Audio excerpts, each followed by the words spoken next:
அனைவருக்கும் வணக்கம். போஷன் ட்ராக்கர் 23.1 அப்படிங்கிற புதுப்பிக்கப்பட்ட வெர்ஷனில் நம்ம பதிவு பண்ணிருக்கக்கூடிய டிஹெச்ஆர் பயனாளிகள், அதாவது ஏஎன்சி, பிஎன்சி மற்றும் 6 to 24 மாத குழந்தைகள், இந்த 3 வகை பயனாளிகளுக்கு எப்படி அவங்களுக்கு டிஹெச்ஆர் கொடுக்கும்போது ஃபோட்டோ எடுத்து அவங்களுடைய இகேஒய்சி எப்படி வெரிஃபை பண்ணி எப்படி முழுமையாக டிஹெச்ஆர் பதிவை மேற்கொள்ளலாம் அப்படிங்கிறத இந்த வீடியோவில் தெரிஞ்சுக்கலாம். இப்போ எல்லோரும் 23.1 அப்படிங்கிற புதுப்பிக்கப்பட்ட வெர்ஷனில் பயன்பாட்டில் இருக்கீங்களா அப்படிங்கிறத கிராஸ் செக் பண்ணிக்கோங்க. இந்த பயன்பாட்டிலே பார்த்தீங்க அப்படின்னா ஃபஸ்ட்டு ஆப்ஷன்லேயே சொல்லியிருப்பாங்க என்னென்ன ஆப்ஷன்லாம் கொடுத்துருக்கோம் புதுசாக அப்படிங்கிறத. இது நீங்கள் வாட்ஸ் நியூ அப்படிங்கிற ஆப்ஷனில் பார்க்க முடியும். இப்போ 23.1 அப்படிங்கிற அப்டேட் செய்யப்பட்ட வெர்ஷனுக்கு மாறினதுக்கு பிறகு ஜஸ்ட்டு ஓப்பன் கொடுங்க. அங்கன்வாடி ஒர்க்கர் அப்படிங்கிற முதல்ல இருக்கக்கூடிய லாகினை கிளிக் பண்ணுங்கள். வழக்கம் போல் உங்கள் லாகின் பேஜ் வந்திருக்கும். உங்கள் மையத்திற்கான மொபைல் நம்பர் மற்றும் எம்பின் கொடுத்து லாகின் பண்ணியிருப்பீங்க. இதில் ஃபஸ்ட்டு தினசரி கண்காணிப்பு, இன்றைய தினத்திற்கான வருகை பதிவு, எப்படி ஃபோட்டோவோட வருகை பதிவு பண்ணோம் அப்படின்னு ஏற்கனவே இதற்கு முன்னாடி வெளியிட்ட வீடியோவில் சொல்லியிருக்கிறோம். இந்த ப்ராசஸ் எல்லாம் முடிஞ்சதுக்கு பிறகு தினசரி கண்காணிப்பு பகுதியிலேயே குழந்தைகள் குழு புகைப்படம் பிடிப்பட்டது அப்படின்னு க்ரீன் கலரில் இருக்குது. இதற்கு பிறகு டிஹெச்ஆர் அல்லது ஹெச்சிஎம் காலை சீர்துண்டிகள் அப்படிங்கிற ஆப்ஷனுக்கு கீழே இருக்கும் பாருங்கள். இந்த ஆப்ஷனை செலக்ட் பண்ணுங்கள். செலக்ட் பண்ணிவிட்டு இதில் 3 வகையான பயனாளிகள் இருக்காங்க. ஒன்று கர்ப்பிணி பெண்கள், 2வது பாலூட்டும் தாய்மார்கள், 3வது 6 மாதம் முதல் 3 ஆண்டுகள். இதில் 2ஆக பிரிப்போம். 6 to 24 மாத குழந்தைக்கு நேரடியாக வீட்டில் டிஹெச்ஆர் கொண்டு கொடுப்போம். இந்த ஒரு பயனாளிக்கு 6 to 24 மாத குழந்தைகள் இருக்கக்கூடிய ஒரு பயனாளிக்கு இப்போது டிஹெச்ஆர் வழங்கி அவங்களுடைய புகைப்படம் மற்றும் இகேஒய்சி எப்படி வெரிஃபை பண்ணலாம் அப்படிங்கிறத பார்க்க போகிறோம். இப்போ இந்த ஆப்ஷனை செலக்ட் பண்ணிட்டோம். இப்போ நான் யூஸ் பண்ணிட்டுருக்க இந்த லாகினில் இருக்கக்கூடிய 6 to 3 வயது குழந்தைகளுடைய பெயர் பட்டியல் இங்கே வந்திருக்கும். இதில் ஒரு குழந்தை சூரிய பிரகாஷ் அப்படிங்கிற ஒரு குழந்தைய செலக்ட் பண்ணிட்டோம். டிஹெச்ஆர் அப்படின்னு ப்ளூ கலர் இருக்கக்கூடிய ஆப்ஷனை செலக்ட் பண்ணியாச்சு. செலக்ட் பண்ண உடனே ஒரு பாப்அப் மெசேஜ் வரும். ஒருவேளை இந்த குழந்தையினுடைய மொபைல் நம்பர், அதாவது இந்த குழந்தையினுடைய பெற்றோருடைய மொபைல் நம்பர் நம்ம வெரிஃபை பண்ணாமல் வச்சுருக்கோம், இப்படி ஆதார் வெரிஃபை பண்ணாமல் டிஹெச்ஆர் கொடுக்க முடியாதோ, இப்போது மொபைல் நம்பர் வெரிஃபை பண்ணல அப்படிங்கிற பட்சத்தில் இந்த பாப்அப் மெசேஜ் வந்திருக்கும். மொபைல் எண் சரிபார்க்கப்படவில்லை, டிஹெச்ஆர் விநியோகத்தை தொடர பயனாளியின் மொபைல் எண்ணை சரிபார்க்கவும் அப்படிங்கிற ஒரு எச்சரிக்கை மெசேஜ் வந்திருக்கும். நீங்கள் ஜஸ்ட்டு தவிருங்கள் அப்படிங்கிற ஆப்ஷனை செலக்ட் பண்ணுங்கள். செலக்ட் பண்ணிவிட்டு அடுத்ததாக பார்த்திங்கன்னா இன்னொரு மெசேஜ் வரும். இதில் என்னென்னா, பயனாளிகளின் பெற்றோர் அல்லது பாதுகாவலர் புகைப்படம் எடுக்கப்படவில்லை மற்றும் இகேஒய்சி நிலுவையில் உள்ளது. இப்போ தான் முதல் தடவை நம்ம ஃபோட்டோ எடுத்து டிஹெச்ஆர் கொடுக்க போகிறோம். அதற்கான ஒரு இன்டிமேஷன் மெசேஜ் வந்திருக்கு. இந்த இடத்துல தொடருங்கள் அப்படின்னு ப்ளூ கலரில் இருக்குது பார்த்தீங்களா, இந்த ஆப்ஷனை செலக்ட் பண்ணுங்கள். செலக்ட் பண்ணிவிட்டு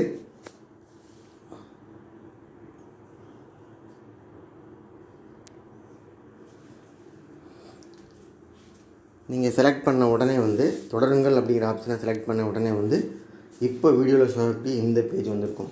தயவுசெய்து புகைப்படம் எடுத்து பின்வரும் நபரின் இகேஒய்சி சரிபாருங்கள் அப்படிங்கிற மேலே ஒரு மெசேஜ் இருக்கும். இதில் பார்த்தீங்க அப்படின்னா என்னென்ன விவரங்கள் தேவை, ஒரு பயனாளியுடைய அடிப்படை விவரங்கள் என்னென்ன தேவை, இகேஒய்சியை வெரிஃபை பண்ணுறதுக்கும் அவங்களுடைய புகைப்படத்தை எடுக்கிறதுக்கும் என்னென்ன தேவை அப்படிங்கிறது இங்கே சொல்லியிருப்பாங்க.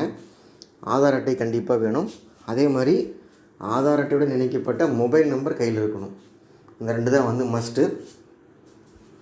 இதை பார்த்துட்டு இந்த ஆவணமெல்லாம் கையில் இருந்தால் மட்டும்தான் நீங்கள் இந்த ப்ராசஸ் ஸ்டார்ட் பண்ணணும். இப்போ செயல்முறை அப்படிங்கிறத இதெல்லாம் கையில் வச்சுக்கிட்டு பக்கத்தில் பயனாளி இருக்கணும், அவங்களுடைய ஆதார் கார்டு கையில் இருக்கணும், ஆதாரோடு இணைக்கப்பட்ட மொபைல் நம்பர் கண்டிப்பாக கையில் இருக்கணும்.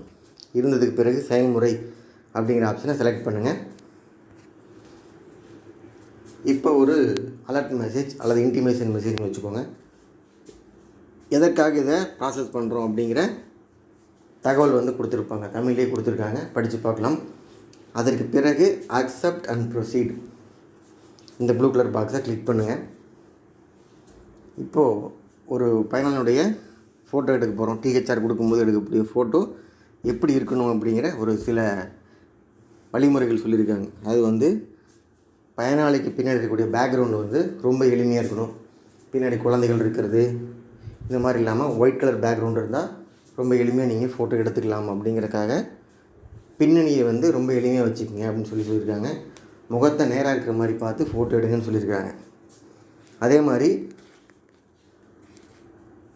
Hold the camera study for 5 seconds. இப்போ நீங்கள் ஃபோட்டோ எடுக்க போகிறதில்ல, தினசரி கண்காணிப்பில் தான் ஃபோட்டோ எடுப்பீங்க.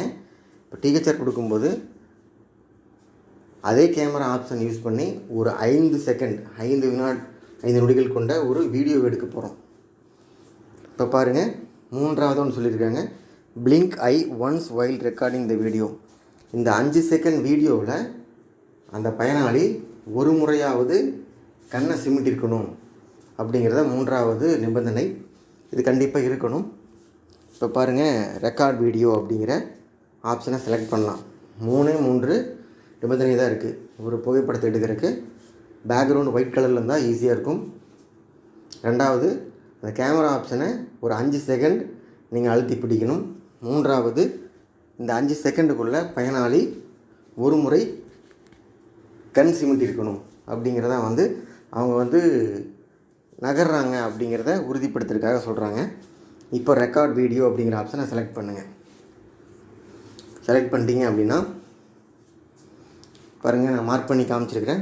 Blink I once while recording video. ஒரு முறை கண் சிமிட்டி இருக்கணும். இப்போது அவங்க சொன்ன வழிமுறைப்படி ஒரு பயனாளிக்கு டிஹெச்ஆர் கொடுத்து அவங்களுடைய முகத்தை ஃபோட்டோ பிடிச்சாச்சு. Face captured, please save. இப்போ சேமிக்கவும் அப்படின்னு கீழே இருக்குது. இப்போ சேமிக்கவும் கொடுத்துடலாம். கொடுத்துட்டிங்க அப்படின்னா beneficiaries parent Guardian video saved successfully. இப்போ பயனாளருடைய முகத்தை தெளிவாக ஃபோட்டோ பிடிச்சாச்சு. அதற்கடுத்து பார்த்திங்கன்னா அவங்களுடைய இகேஒய்சி வெரிஃபை பண்ணணும். இகேஒய்சியுடன் செயல்முறைப்படுத்தப்பட்டது அப்படிங்கிற ஆப்ஷனை செலக்ட் பண்ணுங்கள். செலக்ட் பண்ணுறதுக்கு முன்னாடி ஒரு கன்ஃபர்மேஷன் மெசேஜ், அதையும் பார்த்திங்க அப்படின்னா ப்ளூ கலர் இருக்கக்கூடிய உறுதி செய்து தொடரவும் அப்படிங்கிற ஆப்ஷனை செலக்ட் பண்ணுங்கள். மேலே கொடுத்துருக்கக்கூடிய உறுதிப்படுத்தல் மெசேஜும் தமிழில் தான் இருக்குது. நீங்கள் தெளிவாக படித்து பார்த்துக்கலாம். அதற்கடுத்து பார்த்திங்க அப்படின்னா பயனாளுடைய ஆதார் நம்பர். நான் ஏற்கனவே சொன்ன மாதிரி முதல் ஆவணம் இப்போ பயன்பட போகுது. இப்போது ஒரு 6 to 24 மாத குழந்தையினுடைய அம்மாவுடைய ஆதார் நம்பர் இங்கே பதிவு பண்ண போகிறோம். ஆதார் எண் அப்படிங்கிற ஆப்ஷன் வச்சு. ஒருவேளை நீங்கள் அப்பாவுடைய ஆதார் நம்பர் வச்சு இந்த பயனாளியை போஷன் ரேகரில் பதிவு பண்ணியிருந்தீங்க அப்படின்னா அப்பாவுடைய ஆதார் நம்பர் இங்கே போடணும். ஆதார் நம்பர் பிழை இல்லாமல் பதிவு பண்ணதுக்கு பிறகு இந்த சின்ன பாக்ஸில் இருக்குது பார்த்திங்களா, இந்த கோடை வந்து பக்கத்தில் இருக்கக்கூடிய பாக்ஸில் ஃபில் பண்ணுங்கள். அங்கே என்ன இருக்கோ, கேப்ஸில் சி இருந்துச்சுன்னா கேப்ஸில் சி போடுங்க, ஸ்மாலில் சி இருந்தால் ஸ்மாலில் போடுங்க. இந்த மாதிரி என்ன இருக்கோ அதை அப்படி இங்கே டைப் பண்ணிவிட்டு நெக்ஸ்ட்டு கொடுங்க. பாருங்கள், மேலே வந்து ஆதார் நம்பர் தெரியாத அளவுக்கு தான் இருக்கும். அதற்கடுத்து இந்த பக்கத்து பாக்ஸில் இருக்கக்கூடிய லெட்டர்ஸ் இங்கே பதிவு பண்ணி வச்சு நெக்ஸ்ட் கொடுக்குறேன். கொடுத்த உடனே பார்த்திங்கன்னா அந்த ஆதாரில் இருக்கக்கூடிய மொபைல் நம்பருக்கு ஒரு ஓடிபி போயிருக்கும், 6 digit நம்பர்.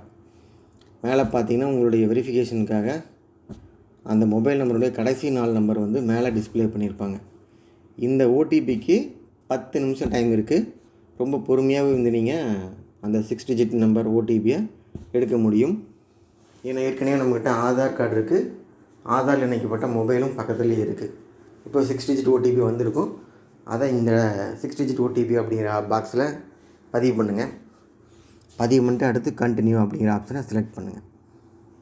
செலக்ட் பண்ணிங்க அப்படின்னா ஒரு கன்ஃபர்மேஷனுக்காக இந்த மெசேஜ் வந்திருக்கும். இப்போது வீடியோவில் சொல்லக்கூடிய இந்த மெசேஜ், இந்த இடத்துல நீங்கள் வந்து என்ன பர்பஸ்க்காக இதை நம்ம பண்ணோம் அப்படிங்கிறது நோ யுவர் கஸ்டமர். நீங்கள் யாருக்கு இந்த பயனை தர்றீங்க அப்படிங்கிறதுக்காக இந்த ஆப்ஷனை செலக்ட் பண்ணி நிற்பாங்க டிஃபால்ட்டாக. அதற்கு அடுத்தது பார்த்தீங்க அப்படின்னா மேலே பாருங்கள், கன்சர்ன் வேலிடிட்டி டேட். இப்போ நாம் இகேஒய்சி வெரிஃபை பண்ணியிருக்கோம். இதனுடைய காலாவதி நாள் எத்தனை நாட்கள் இது வேலிடிட்டி அப்படிங்கிறது இங்கே இருக்குது பாருங்கள். இன்றிலிருந்து 30 நாள். இதை நீங்கள் எடிட் கொடுத்து மாற்றிட்டீங்க அப்படின்னா ரொம்ப ஈஸி. எடிட் அப்படிங்கிற ஆப்ஷனை செலக்ட் பண்ணுங்கள். செலக்ட் பண்ணிங்க அப்படின்னாவே கேலண்டர் பாக்ஸ் ஆட்டோமேட்டிக்காக ஓப்பன் ஆயிரும். ஒவ்வொரு மாதமும் நீங்கள் இகேஒய்சி வெரிஃபை பண்ணுறதுக்கு பதிலாக இப்போது ஒரு வருஷத்துக்கு இது வேலிடிட்டி இருக்கணும் அப்படின்னு சொல்லி செலக்ட் பண்ணிடுறோம். இப்போது 31 டிசம்பர் 2025 வரைக்கும் நம்ம செலக்ட் பண்ணிட்டோம். அந்த டேட்டும் மேலே வந்துடும். இப்போ பாருங்கள், 31 டிசம்பர் 2025 வரைக்கும் இந்த இகேஒய்சி போர்ஷன் ட்ராக்கரில் வேலிடாக இருக்கும். சரிங்களா? இதற்கு பிறகு அலவ் அப்படின்னு சொல்லி கீழே ப்ளூ கலரில் இருக்குது பார்த்தீங்களா, இந்த பாக்ஸை செலக்ட் பண்ணிக்கோங்க. செலக்ட் பண்ணிட்டீங்க அப்படின்னா இகேஒய்சி கோரிக்கை வெற்றிகரமாக சமர்ப்பிக்கப்பட்டது. இந்த நிலை 24 மணி நேரத்திற்குள் பயனாளியின் சுயவிவரத்தில் புதுப்பிக்கப்படும். இது நார்மலாக நடக்கக்கூடிய விஷயம் தான். ஒரு மொபைல் நம்பர் மாற்றினாவே 24 ஹவர்ஸ் டைம் எடுக்கும். இப்போ செயல்முறை அப்படிங்கிற ஆப்ஷனை செலக்ட் பண்ணுங்கள். செலக்ட் பண்ணிங்க அப்படின்னா இப்போ டிஹெச்ஆர் வழங்குறதுக்கான ஆப்ஷன் ஓப்பன் ஆகிருக்கும். இப்போ நாம் யாருக்கு டிஹெச்ஆர் கொடுக்க வந்தோம், சூரிய பிரகாஷ் அப்படிங்கிற குழந்தைக்கு 25 டேஸ் அப்படிங்கிறத செலக்ட் பண்ணுங்கள். எத்தனை பாக்கெட்டுகள் கொடுக்க போகிறீங்க அப்படிங்கிறத செலக்ட் பண்ணுங்கள். அதற்கு பிறகு தொடருங்கள் அப்படிங்கிற ஆப்ஷனை செலக்ட் பண்ணுங்கள். பாருங்கள், 25 டேஸ் அப்படிங்கிறது செலக்ட் பண்ணியாச்சு. 7 பாக்கெட் அப்படிங்கிறது செலக்ட் பண்ணிட்டேன். தொடருங்கள். இதை கொடுத்துக்கு பிறகு முடிஞ்சதுன்னு சொல்லிட்டு நடுவில் இருக்கிற பட்டனை கிளிக் பண்ணிடாதீங்க. இப்போது விவரங்கள் வெற்றிகரமாக புதுப்பிக்கப்பட்டன. இந்த மெசேஜ் வந்து போர்ஷன் ட்ராக்கரில் நீங்கள் என்ன செயல்பாடு பண்ணாலும் இந்த மெசேஜ் வந்திருக்கா அப்படிங்கிறத பார்த்துட்டு அதுக்கப்புறம் க்ளோஸ் பண்ணுங்கள். அப்போ தான் நீங்கள் பண்ண பதிவு சர்வருக்கு ரீச் ஆகும். சரிங்களா? இப்போ பாருங்கள், சூரிய பிரகாஷ் அப்படிங்கிற குழந்தை பயனாளிக்கு டிஹெச்ஆர் வந்து டிசேபிள் ஆகிருக்கும். ஏன்னா ஏற்கனவே பதிவு பண்ணிட்டோம். மற்றதுக்கெல்லாம் பாருங்கள் ப்ளூ கலரில் இருக்குது. சரிங்களா? இதுதான் வந்து ரொம்ப எளிமையான ப்ராசஸ் தான். ஒரு பயனாளினுடைய அடிப்படை விவரங்கள், ஆதார் கார்டு, ஆதாரோடு இணைக்கப்பட்ட மொபைல், இந்த 2 மட்டும் இருந்தது அப்படின்னா அதிகபட்சம் 5 நிமிஷத்தில் இந்த டிஹெச்ஆர் ஆப்ஷனை வித் ஃபோட்டோ அண்ட் இகேஒய்சியை வெரிஃபை பண்ணி பதிவு பண்ணி முடிக்கலாம். இப்போ சொல்லப்பட்ட தகவல் உங்களுக்கு ஏதாவது புரியல, இல்லை ஃபீல்டில் இதை எக்ஸிக்யூட் பண்ணும்போது உங்களுக்கு ஏதாவது பிரச்சனை அப்படின்னா கமெண்ட் பாக்ஸில் உங்கள் கேள்வியில் அனுப்புங்க. உங்களுக்கு உரிய பதில் சொல்கிறோம். சரிங்களா? தேங்க்யூ.